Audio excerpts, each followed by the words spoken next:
હદીસે કુદસીમાં આપણને મળશે કે આ જે રાહમા છે એ કહે છે કે મેં આ નામ કાઢ્યું છે રાહીમ ઉપરથી. રહીમ નહીં, રાહીમ. રાહીમ એટલે womb of the mother. જે માની પેટમાં જે જગા છે એને આપણે કહીએ છીએ womb, કે જેમાં બચ્ચું ગ્રો થાય છે એને આપણે રાહીમ કહીએ છીએ. અને અલ્લાહ સુબ્હાનહુ વ તઆલા rahma આ રાહીમ ઉપરથી કાઢ્યું છે. હવે rahma છે એને આપણે ડિફાઇન ન કરી શકીએ કે ડિસ્ક્રાઇબ નથી કરી શકતા ફૂલી, કારણ કે એને આપણે ડિસ્ક્રાઇબ કરશું તો કરી જ નહીં શકીએ, કારણ કે અલ્લાહ સુબ્હાનહુ વ તઆલાની rahma છે. પણ રસૂલ ખુદા આપણને બહુ સરખી રીતે આની એનાલોજી આપે છે જેથી કરીને આપણે એને સમજી શકીએ. કહેવાનો મતલબ એમ છે કે rahમાને આપણે પુકારે છે, rahમાને આપણે ઇવોક કરીએ છીએ, પણ rahમાને આપણે ડિસ્ક્રાઇબ, અલ્લાહ સુબ્હાનહુ વ તઆલાની rahમાની વાત કરું છું, અલ્લાહ સુબ્હાનહુ વ તઆલાની rahમાને આપણે ડિસ્ક્રાઇબ નથી કરી શકતા. પણ રસૂલ ખુદા આપણને એવી સરખી રીતે સમજાવે છે, એનું એનાલોજી આપે છે. જ્યારે મક્કા ફતેહ થયું ત્યારે રસૂલ ખુદા એના અસહાબો સાથે ઊભા હતા અને એ લોકોએ જોયું કે એક માં એનું બચ્ચું ખોવાઈ ગયું હતું. એક માં એના બચ્ચાની તલાશમાં હતી. હવે આપણે જ્યારે just imagine mother losing a child, એની હાલત કેવી હશે? And all this is being seen by Rasul Khuda and the companions of Rasul Khuda. એ તલાશમાં યાદ કરતી હતી, ગોતતી હતી, અને જ્યારે એ બચ્ચાને મળી, when she found the child, immediately એને પિક કરી અને એની છાતી ઉપર રાખીને એટલી દબાવી છે અને એટલી પ્યાર કરી છે અને એટલી દયા કરી છે અને એટલી કમ્પેશન કરી છે. આપણે કહીએ ને માની મયાળું, આ મયાળું રીતે એને પ્યાર કરી. ત્યારે રસૂલ ખુદા સલ્લલ્લાહુ અલૈહિ વસલ્લમ એના અસહાબો કહે છે કે જોયું આ માની rahma એના બચ્ચા તરફ.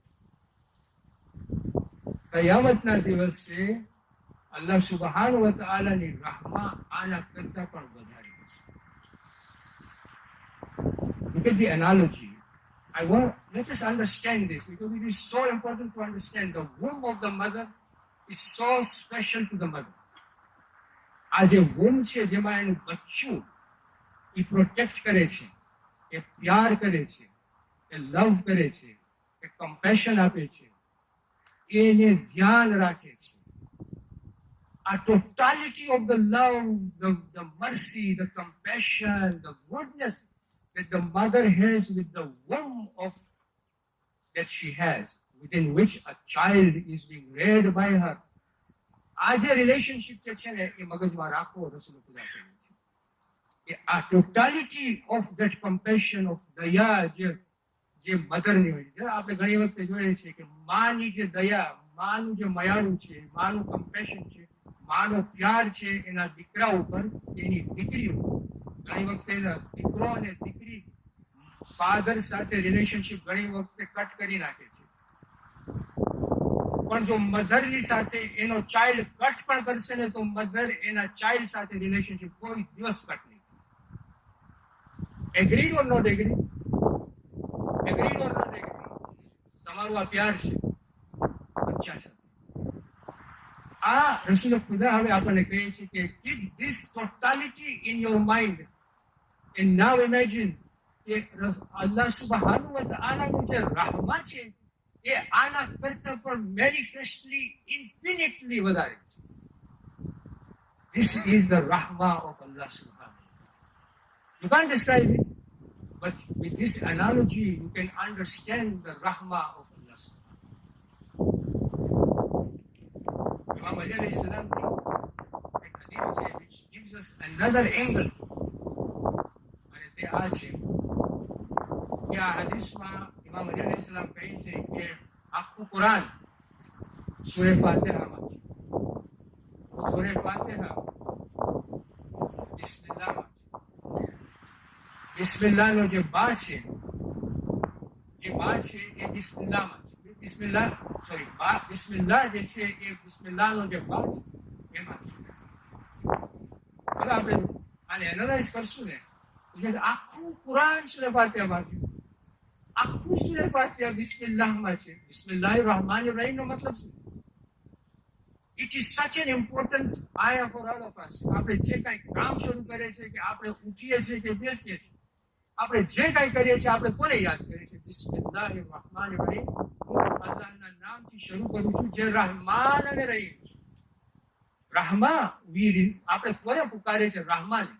અહીંયા બિસ્મિલ્લાહિર રહમાનિર રહીમમાં આખું કુરાન સમાયેલું છે. કહેવાનો મતલબ અહીંયા ઇમામ અલી અલૈહિસ્સલામનો એ છે કે રહમાનો જે દરિયો છે એ કુરાન છે. કુરાન રહમાનો આખો દરિયો કુરાનમાં રાખે છે. એટલે કે કુરાનમાં આપણે જયારે જોશું ને તો આપણને ખાલી અલ્લાહ સુબ્હાનહુ વ તઆલાની rahmat જ મળશે, rahma જ મળશે, કાંઈ દેખાશે નહીં. આમાંથી આપણે કહી શકીએ કે આખું કુરાન બિસ્મિલ્લાહિર રહમાનિર રહીમ છે. ઇન ધ નેમ ઓફ અલ્લાહ સુબ્હાનહુ વ તઆલા, the most lovingly merciful, the most lovingly compassionate. આ જે દરિયો છે દયાળુ, દયાનો દરિયો, rahમાનો દરિયો, એ આપણી સામે છે, એ આપણી પાસે છે, અલ્લાહે આપ્યો છે.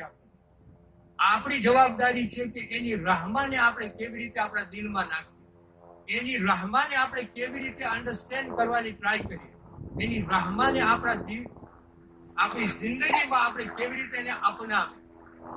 This is the most important thing that we have to understand. When we look at the Quran, we can only see the Ya of Allah subhanahu wa ta'ala, Rahmah of Allah. હવે obviously આમાં ઘણા સવાલ ઊભા થાય છે કે તો પછી અલ્લાહ સુબ્હાનહુ વ તઆલા કેમ જહન્નમ રાખી છે? આ બધું આપણે આવશું, અત્યારે ડિસ્કશન કરવાનો time. But I just like to point it out that Rahmah of Allah subhanahu wa ta'ala is in the Quran, and the whole of the Quran is Rahmah of Allah. અને જ્યારે આપણે સૂરા અરાફમાં 156 આયતમાં આપણે જોશું વરહમતી વસિયા કુલ્લા શૈ. વરહમતી વસિયા કુલ્લા શૈ.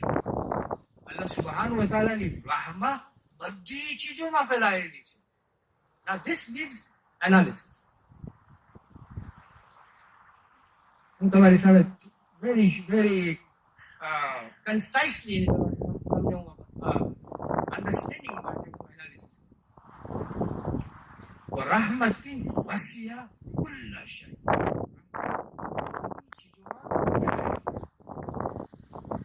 એને જો understand કરવું હોય તો આપણે ત્રણ વસ્તુ અન્ડરસ્ટેન્ડ કરવી પડશે. The first thing is creation. એની જેટલી પેદાઈશ છે, આપણે અને આપણી સામે જેટલી એની પેદાઈશ છે, આખી યુનિવર્સ જેટલી પેદાઈશ છે, એનું સોર્સ છે અલ્લાહ સુબ્હાનહુ વ તઆલા, એનું એસન્સ છે અલ રહમાન. એની rahmaથી આ બધી પેદાઈશ થઈ છે. આપણે પણ પેદા થયા છે અને આ બધી પેદાઈશ જસ્ટ લાઈક માના પેટની અંદર બચ્ચું જે ભૂમમાં છે એનું જે રિલેશનશિપ ટોટાલિટી ઓફ મર્સી હતું, ટોટાલિટી ઓફ લવ હતું, ટોટાલિટી ઓફ ગુડનેસ હતું, એવી જ રીતે અલ્લાહ સુબ્હાનહુ વ તઆલાના ભૂમમાં ટોટાલિટી ઓફ rahmah છે. આપણે પેદા કર્યા છે એની મર્સી. આ એક વસ્તુ. સો ક્રિએશન ઇઝ ધ અલ rahmah, અલ rahman, the creativity of Al Rahman. He did the creation. He created the whole world, including ourselves, through his rahmah. આ એક વસ્તુ આપણને અન્ડરસ્ટેન્ડ કરવું એની rahmah તો આપણે ધ્યાનમાં રાખવું. The second thing is redemption. Redemption નો મતલબ આપણે શું કહી શકીએ? બચાવ.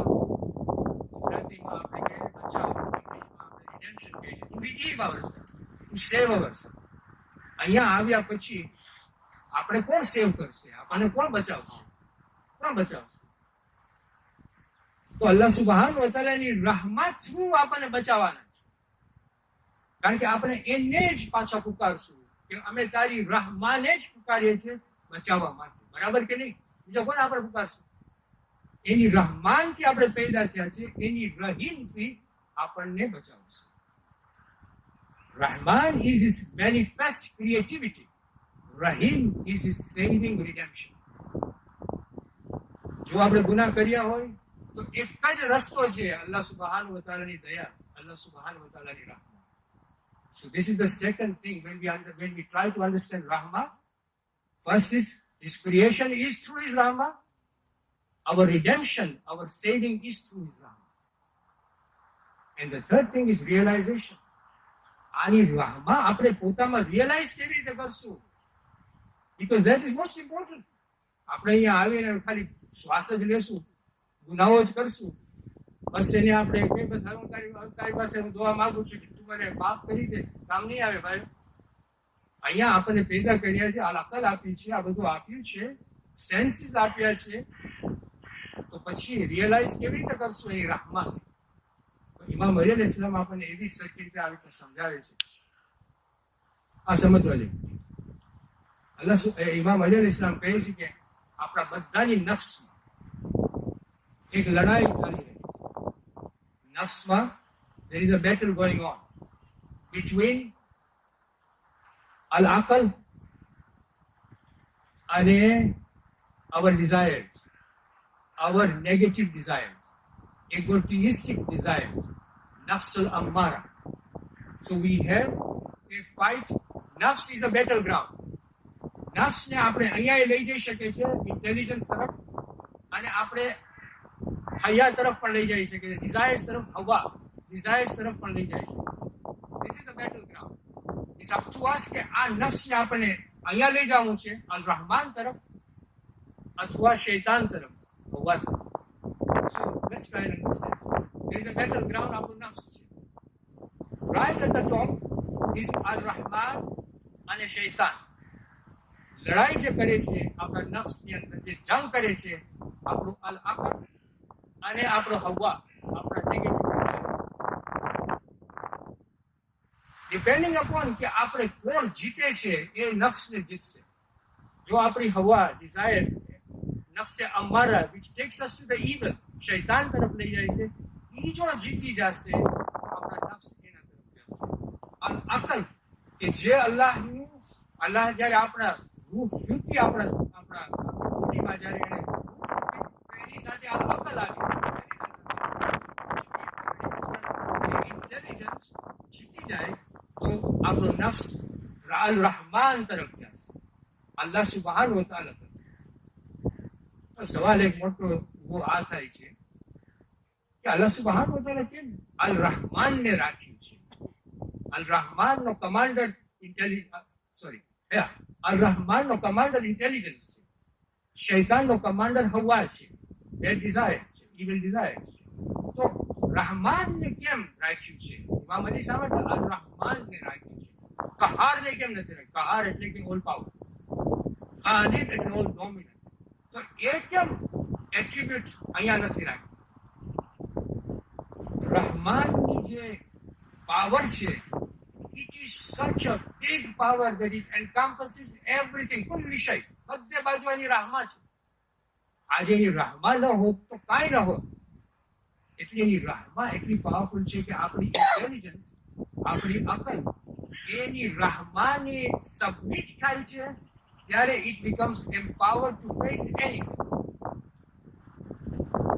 તમે જુઓ, આજે આપણને આપણે પોતાના ઈગોને ફાઇટ કરવું હોય ને તો આપણે પાવરથી ફાઇટ નહીં કરી શકીએ આપણે ઈગોને, પણ આપણા અકલ જ્યારે અલ્લાહ સુબ્હાનહુ વ તઆલાના રહેમાની સબમિટ થઈ ગઈ હોય તો જે રહમા છે અલ્લાહ સુબ્હાનહુ વ તઆલાની, એ સિફતને આપણે અન્ડરસ્ટેન્ડ કરીને આપણા ઈગોને આપણે ફાઇટ કરીને આપણા નફ્સને આપણે અલ્લાહ સુબ્હાનહુ વ તઆલા. આજે કોઈ ગરીબ આપણી પાસે આવે તો આ રહમાથી આપણે એને મદદ કરીશું. કોઈ માણસ આપણને મારવા આવે તો આપણે રહમાથી આપણને બચાવશું. એટલે આ રહમા છે એ બહુ કોન્સેપ્ટ અન્ડરસ્ટેન્ડિંગ કરવા જેવો છે. જો આપણને આ ખબર પડી ગઈ હોય એટલે તમે આપણે જોશું તો આ દુઆએ કુબેરમાં તો પહેલી જે કડી છે એ આ છે, યા અલ્લાહ, હું સવાલ કરું છું તારી દયાના વાસ્તવથી, જો ભૂલાઈ જાય, દયાના વાસ્તવથી જે બધે ઘેરાયેલી છે.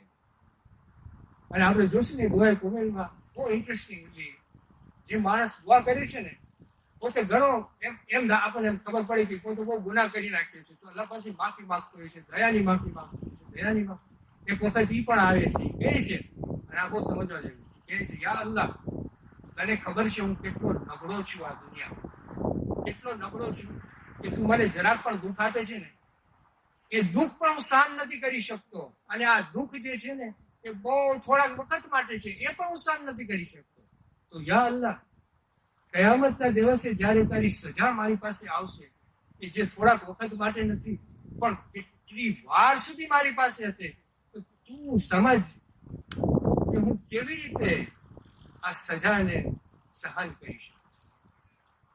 એવી રીતે કહે છે કે આ નબળો માણસ, આ ગરીબ માણસ, આ મિસ્કીન આ સજાને કેવી રીતે સહન કરી શકે. એટલું જ નહીં, પછી આગળ વધે છે કે જો અલ્લાહ સુબ્હાનહુ વ તઆલા જહન્નમમાં હું હોઈશ ને, જહન્નમમાંથી પણ તું જો મને તાકાત આપીશ ને બોલવાની, તો હું એવી રીતે બોલીશ કે એ ઈમાનદારોનો દોસ્ત, ક્યાં છો તું? તારી જે rahmah છે એ મારી છેલ્લી આશા છે તારા ઉપર. હું યા બોલીશ કે મદદગારોનો મદદ કરવા વાળો અને ઈમાનદારોનો હબીબ દોસ્ત, ક્યાં છે? આ બધી તારી પેદાઈશ છે, હું પણ તારી પેદાઈશ. મારો દોસ્ત, મારી rahmah, આ મારી છેલ્લી આશા તારો ઉપર. જહન્નમમાંથી હું આ બોલીશ. આ છે rahmahનું પાવર કે જહન્નમમાંથી પણ આપણે કોને પુકારીએ છીએ? અલ્લાહ સુબ્હાનહુ વ તઆલાની rahmah. સમજાણું? હા પાડો તમે, કે પછી ખાલી હું બોલ્યો જ છું. છેલ્લી વસ્તુ જે આપણે સમજવાની છે તે આ છે, એક હદીસ છે પૈગંબરની.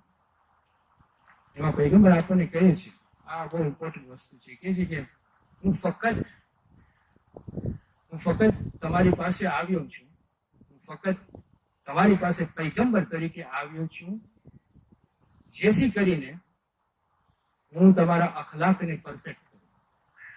આપણે જે ઇમામ અલી અલીસલામ આપણે સમજાવી ગયા ને કે નફ્સમાં જે લડાઈ ચાલે છે બિટવીન ધ ઇન્ટેલિજન્સ, અકલ અને હવા, આ લડાઈ થાય એના ઉપરથી આ હદીસ બહુ ઇન્ટરેસ્ટિંગ છે ને ઇમ્પોર્ટન્ટ છે આપણે ધ્યાન ફોકસમાં સમજણીમાં.